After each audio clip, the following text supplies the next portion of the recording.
I don't know about you, but I always enjoy hearing or reading stories of treasures hidden in attics. I've got an attic, but I've already looked. There's nothing up there but stuff. Or, secret chambers. I read a story this week about a guy who found in his aunt's attic a box of bubble gum that once included a baseball card. They were unopened going back 60 years. That box now worth more than $1 million. I wish my aunt had been a baseball fan. I read this one article about some rather surprised heirs who received a phone call, changed their life. A Portuguese aristocrat by the name of Luis Carlos de Noronha Cabral da Câmara. With a name like that, he's rich.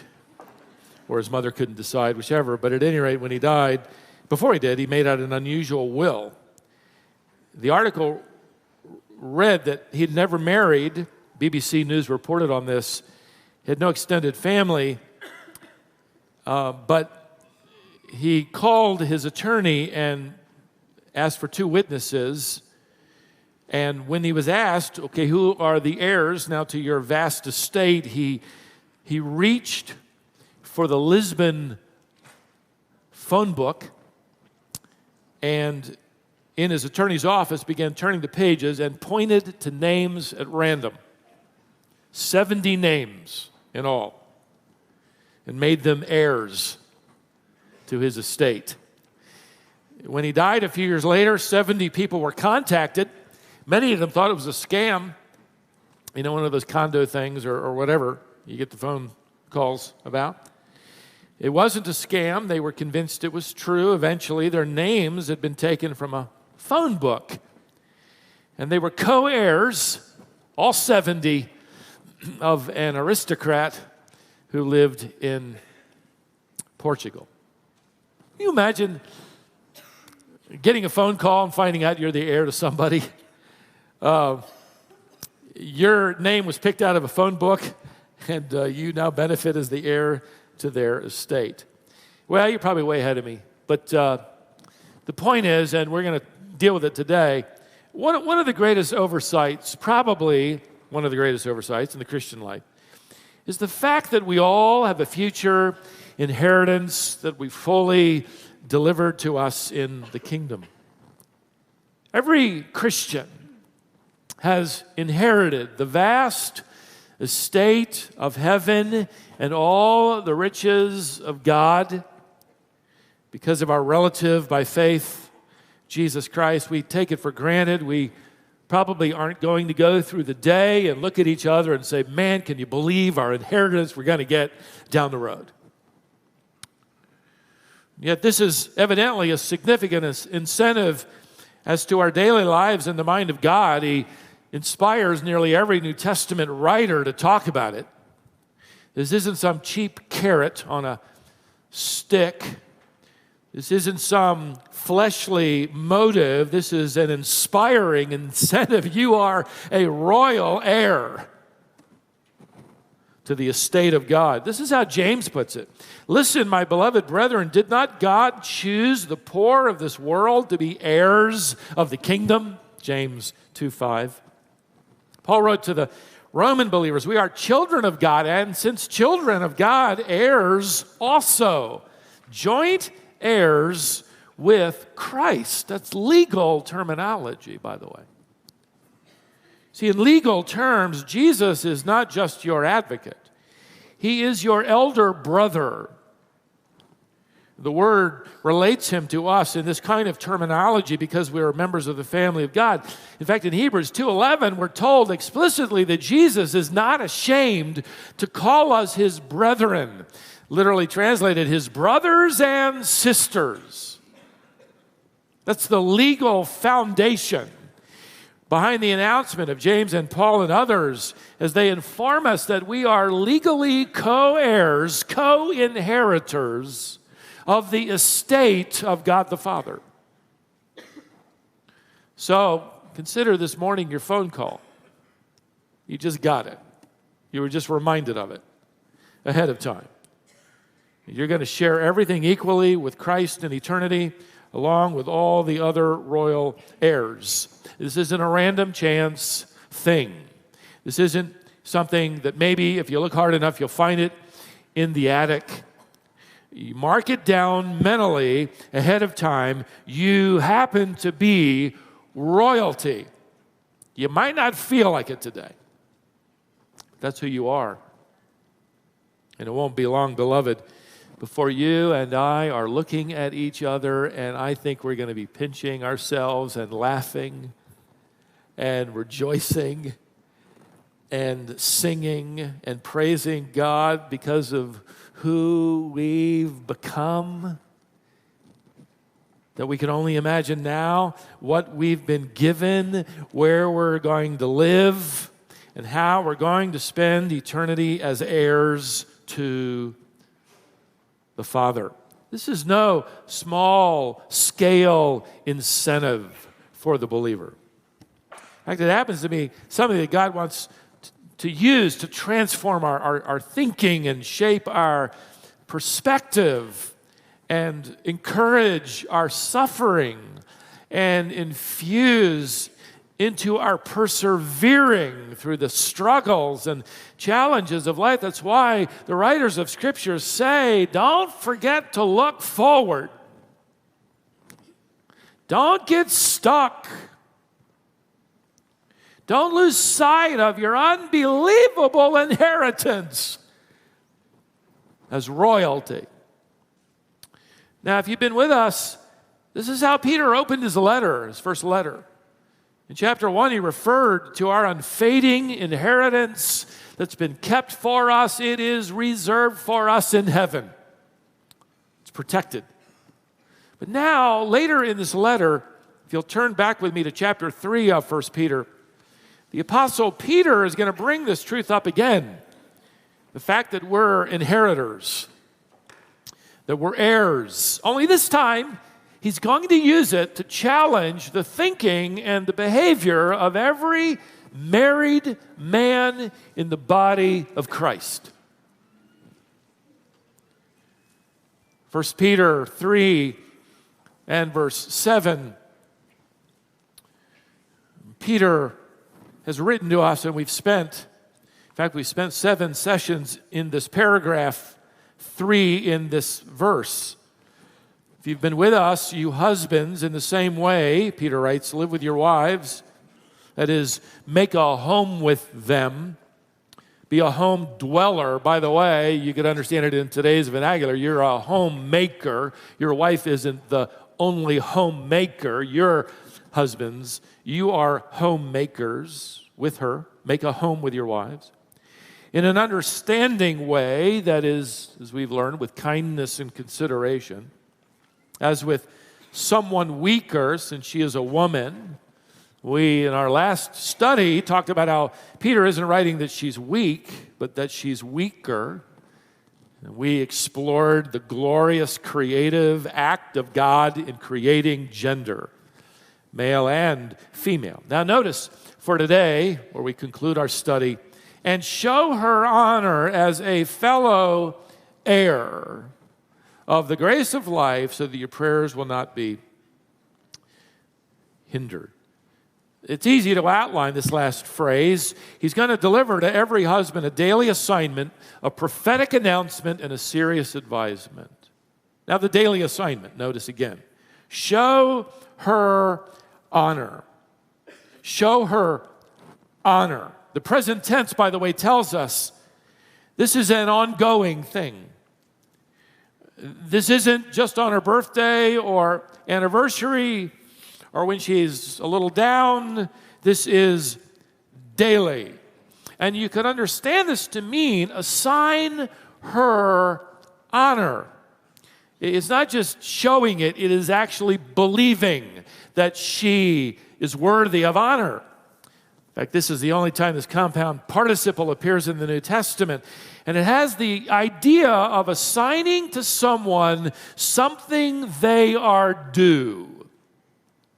Carries the idea of making an assessment of her value. And with it, the implication that that assessment is really high. And this high assessment, by the way, isn't because it's a nice guy kind of thing to do. It happens to be related to who she happens to be. We'll look at that more in a moment, but by way of illustration, as it relates to giving this assessment or appraisal, it's fresh on our minds. Some of you know that this past summer, Marcia and I moved into an apartment for what ended up being 4 months while we put our home through some major first-floor renovations that included adding a small elevator. We intend to live in this house until they cart us away, and building a library space. You can just kind of think of a big garage behind the garage. Large enough to house my library of 6,000 volumes and counting. I think it's about 6,500. It's the first time in 20 years I have all of my books at one location at my disposal, all of them. The sermons are going to get longer because I now have all those books. Well, as a result of the added square footage, we had an appraiser come out yesterday as we prepared for refinancing. And this young lady who showed up with a tablet and a tape measure in her hand, she was very thorough, very careful. And for that, I was grateful that, this wasn't just a quick flyover, right? Because the higher that appraisal, the greater the cash equity value in our home. And I was grateful she wanted to know everything. I made sure we were the first house she appraised that day. It was in the morning.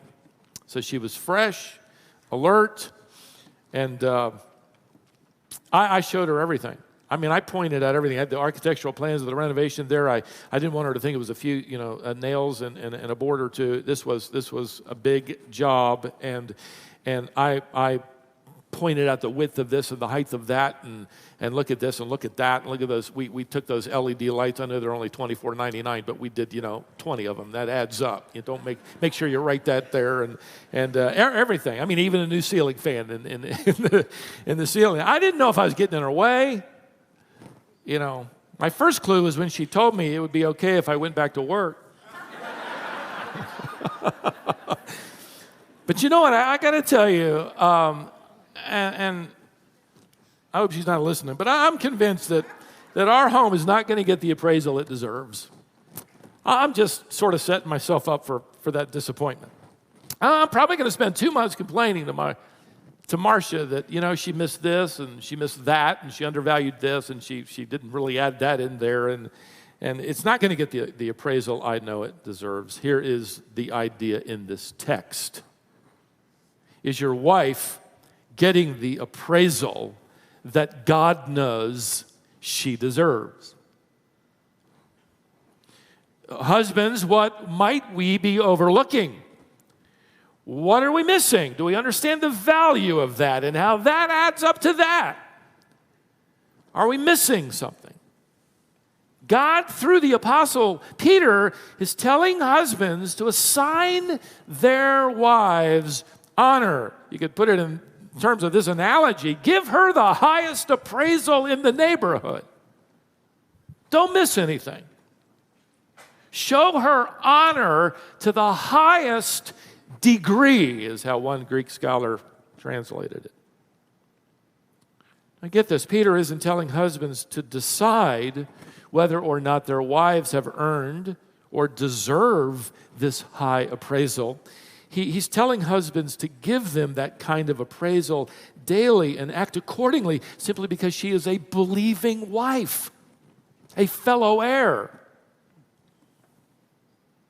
So what's the price tag of royalty?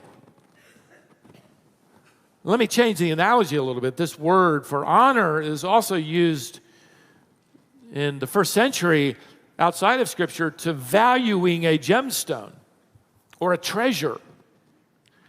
So how do you handle the daily assignment of handling your wife like a valuable treasure?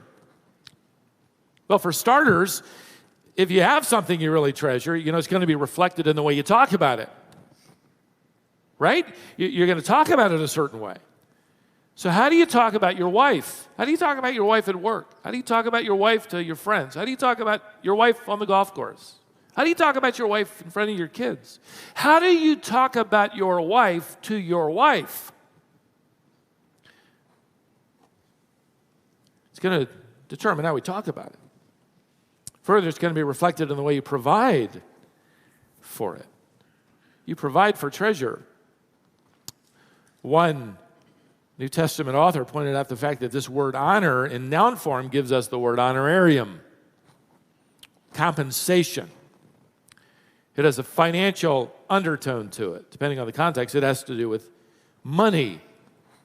The leaders are saying, I like where this is going. Preach it. Wake up, honey. Be generous.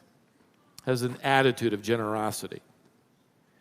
One of the men in our church recently sent me this. You might enjoy the ending. Doug Smith is on his deathbed, knows the end is near. His nurse, his wife, his daughter, and 2 sons are with him in the bedroom waiting for his last breath. And he suddenly arouses himself and asks the nurse to write down his last wishes. He's going to amend his will. He begins, to my son Bernie, I want you to take the Mayfair houses. To my daughter Sybil, you take the apartments over in the East End. To my son Jamie, you take all the offices over in City Central. And to Sarah, my dear wife, please take all the residential buildings on the bank of the river. With that, he breathed his last. The nurse was blown away by the generosity of these, emendations to his will. And she said to his wife, Mrs. Smith, your husband, wow, what a generous, thoughtful man to have worked so hard, then to give you and your children all this property. The wife replied, not really. He just had a big paper route.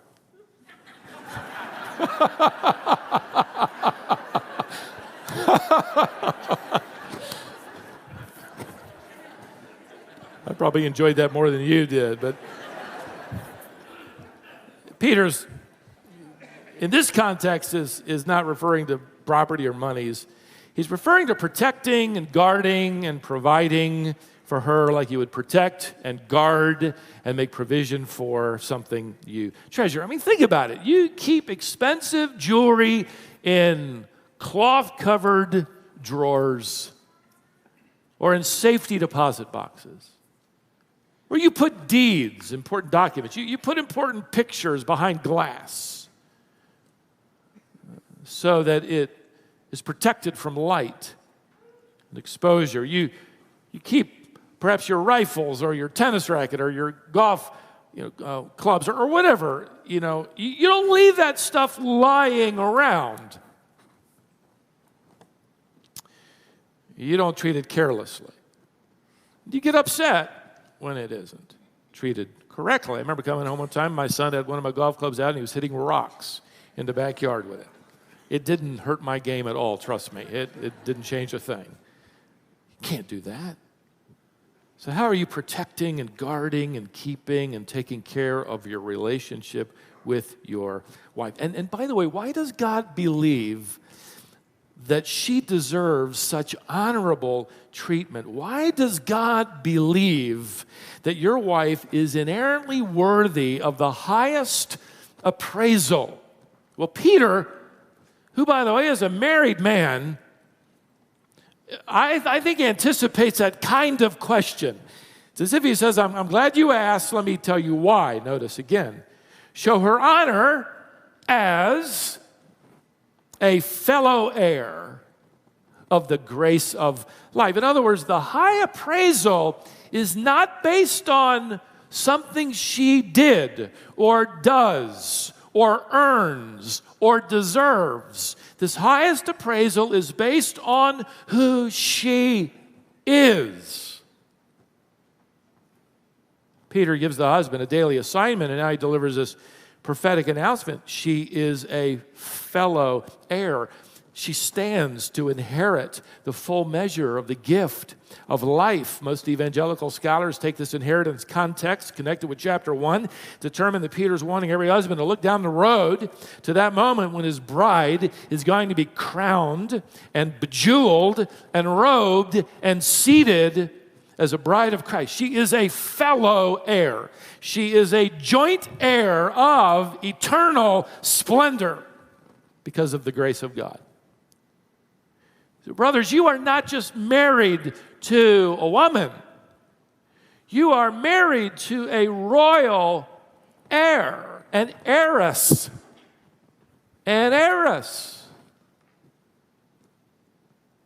of the glory of God and His kingdom. He's reminding husbands of every believing wife that we're actually chaperoning our wives on the way to that moment when we will hand them off to their bridegroom. And Lord, how do you take care of a future member of the bridal party of heaven?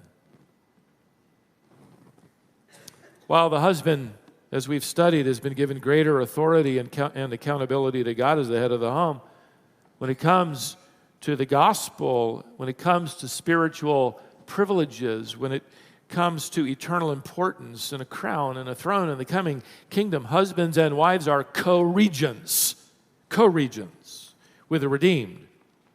And I got to tell you, for us, it's sort of, if you're old enough in the faith and you've read it, in our culture, it's like, well, sure, certainly. That's not all that surprising. We understand the gospel. When this is read in the first century assembly, I think at certain points, and this would be one of those points, that there is a commotion in the assembly. There is a stir. There is surprise. There is excitement. I think women, their heads go together as they whisper in their excitement, and they are mystified and shocked at this kind of prophetic announcement. The gospel has elevated women to an entirely new level they had never seen before. But this is staggering about even their future. By the way, when anybody tells you that Christianity holds women down, they don't know history. You go back to this century and the Greek and Roman cultures and begin there, where wives led quiet lives of misery. They had no personal rights. They were without legal protection. They were exploited. They were treated like beasts of burden. They were viewed by their Greek and Roman husbands to be far beneath them in status and inherent worth. The Athenian orator Demosthenes just sort of summarized it all in that classic quote where he said that husbands in his day had mistresses for companionship and pleasure and wives for bearing legitimate heirs to the family name. There's no idea or concept of friendship and companionship. Even in the Jewish culture during the days of the apostles, Jewish wives were treated terribly. They had no legal rights. Divorce was rampant, and just for about anything that might displease the husband, all he had to do is walk out on the front stoop and clap 3 times, I divorce thee, I divorce thee, I divorce thee. It's over. In fact, Jewish men would offer a typical morning prayer that included the phrase, "Blessed art thou, O Lord, for not having made me a Gentile or a woman." I mean, who would want that terribly difficult, demeaning life? Even today, in cultures without a Christian influence, such as Islamic countries, they continue the Greek and Roman view that women can be denied equal value and personal rights. The husband, in fact, has the legal and religious right to beat his wife for disobedience. Inheritance rights are half, at best, to that of male heirs. And on it goes. It's going to be the gospel that will make seismic changes in the value of a woman. In fact, one historian put it this way. He wrote that the birth of Jesus Christ marked the turning point in the history of the woman. The gospel commands a husband to love his wife like he loves himself, or better yet, like Christ loves the church. Ephesians 5:25. The gospel informs women that their inheritance in the coming kingdom isn't half what the men get. It is equal to what the men receive. 1 Peter 3:7. I think everybody began to just whisper. This is staggering, shocking, new revelation. And this is causing men in the church especially to change their value system, to change the price tag they place upon their wives, to treat their wives like royalty as if it were, because of the gospel, a treasure discovered. She means that much to God. What must she mean then to me?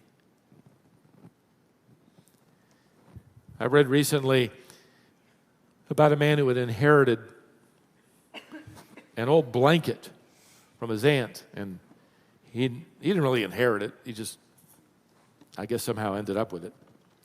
Never thought much of it. In fact, it was casually thrown over the arm of a chair in the bedroom, where it stayed for years. Years. His aunt had once told him that it belonged to Kit Carson, but he thought she was, not exactly a gripping reality when she said it, and he never did anything about it.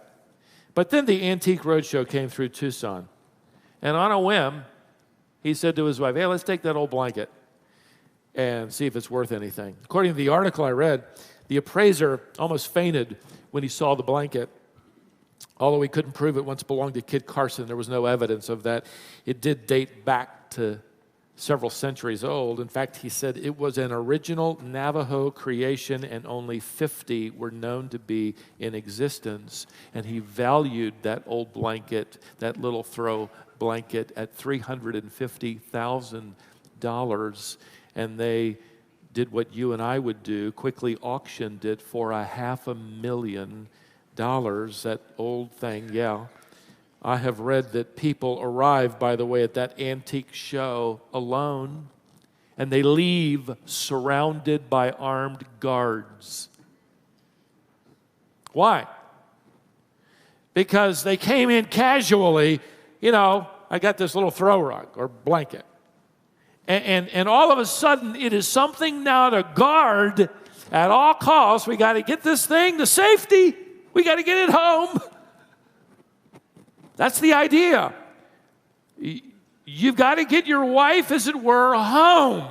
Guard her along the way. She isn't a casual throw blanket. She is a treasure discovered. This is giving us this prophetic revelation of her future. Treat her that way along the way. Now, finally, he gives a very serious advisement. Show her honor as a fellow heir of the grace of life, so that your prayers will not be hindered. The expression "your prayers" can certainly be broadly understood to relate to prayers in the household or prayers of the couple. But in this text, your prayers has a direct reference to the prayer life of the husbands themselves. And Peter is assuming that every believing husband is interested in praying. And so he attaches all of that to this warning, so that your prayers will not be hindered. And maybe you guys, I certainly thought about it. It's sort of, hey, wait a second. There's no stern warning given to women. If they don't submit, if they don't give their husbands due respect, if they fail in their responsibilities, there's no, and if you don't, here's what's going to happen. Why then to husbands? And Peter doesn't explain it, but as I thought about it, when you track the marital relationship through the New Testament, you understand that the wife represents the mystery of the church united with Christ. But the husband represents the mystery of Christ united with his church, which means that at her best, the wife is like the church. She represents the church. But at his best, the husband represents Christ. Just let that sink in. The husband represents God incarnate in the home. So the stakes are much higher. I mean, his faithfulness is that much more foundational and a reflection of the faithfulness of God. His influence is all the more critical. His failure is all the more devastating. Understood rather bluntly, husbands, if you then do not care about your wife, God does not care about your prayers. Stop praying. It's just pinging all over the walls. Your prayers will not be hindered. Wow. The word Peter uses for hindered is a term used for making a road impassable. Enemy soldiers would haul boulders onto roadways and create obstacles and blockades. Paul will use the same word to explain that he had been hindered in visiting the Roman believers, Romans 15:22. He also tells the Thessalonians that he's been hindered more than once in his efforts to see them, 1 Thessalonians 2:18. He also uses the word to rebuke the Galatian believers when he writes to them, you've done so well in your progress. Who is now hindering you? Who's blocked the road of spiritual growth and progress? Who's gotten in the way? The word also carries the idea of being interrupted or cut in. Who's interrupted you? There isn't any more serious divine threat to our growth than this, that there could possibly be the interruption of all of the promises of prayers being heard and answered. Imagine the implications. The man who sins against his wife in knowingly refusing to show her due consideration and honor and kindness finds a barrier between him and God. In other words, don't go to God as if everything's all right if you don't care to go to your wife to make things right. And that's an incredible warning. If you're not interested in listening to the needs of your wife, God isn't interested in listening to the needs of your life. So your marriage becomes a barometer of the reality of your Christian growth. In fact, the reality of your Christianity. Doesn't matter what people say out there. Oh, man, he is a Christian. Wow. I've seen him in the lunchroom. He bows his head before he eats lunch in front of everybody. What a godly man. It's wonderful, by the way. Hope you're doing that. Doesn't matter nearly as much as what your wife says about you in the home. What's your wife's assessment of the reality of your Christianity? Peter's drawing a connection between that and your assessment of the value of your wife. See, according to Peter, your fellowship with God is related to your fellowship with your wife. You see, you get out of fellowship with God, and it's possible you'll be out of fellowship with your wife, right? We men know that all too well. We get out of fellowship with God, that didn't long before the whole household knows about it. We come home, bark at the dog, and kick the cat. Well, that's actually it.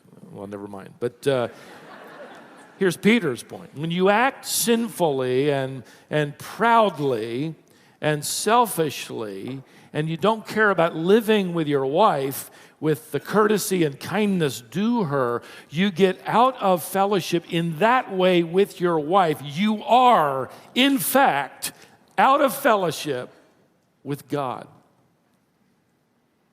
Guaranteed. You hear what he's saying? Brothers, when we offend our wives, we offend God.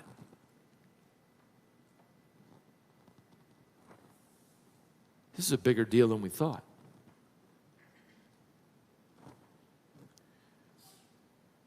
Is your wife, your servant, placed on the planet to meet your every need?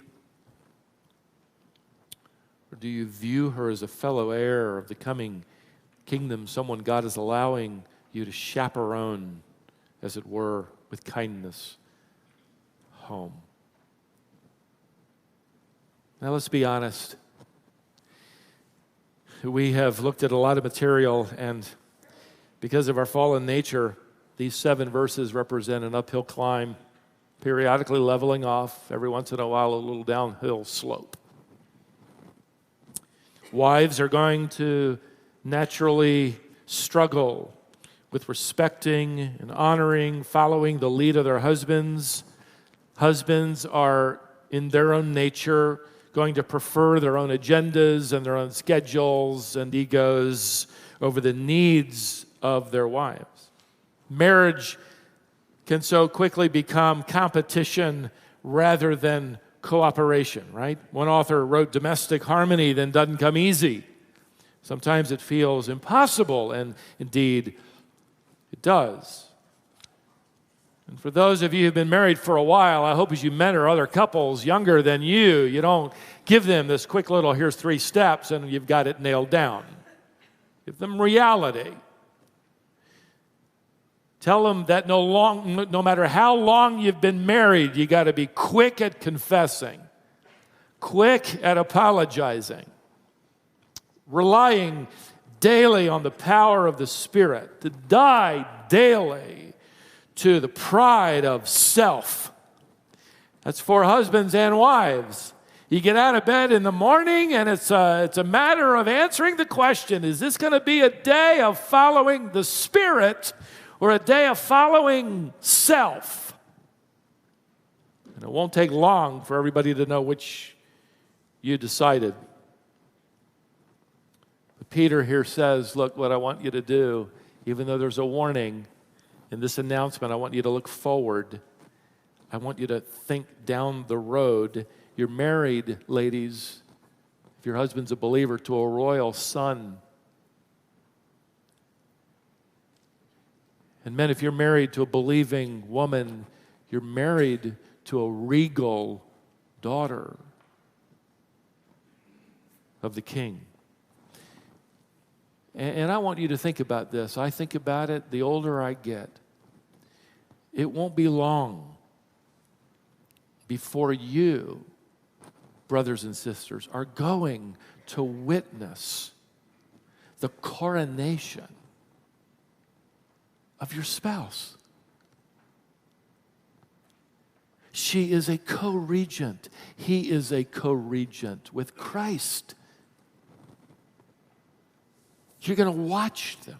You're going to join them with all the redeemed as we take our places in the bridal party at the marriage supper of the Lamb, and we're going to be praising with unmitigated, unhindered, indescribable joy as we see each other arrive and inherit the glory of God's presence and the wonder of God's kingdom. And beyond that, we can't even imagine it, but it is life forever.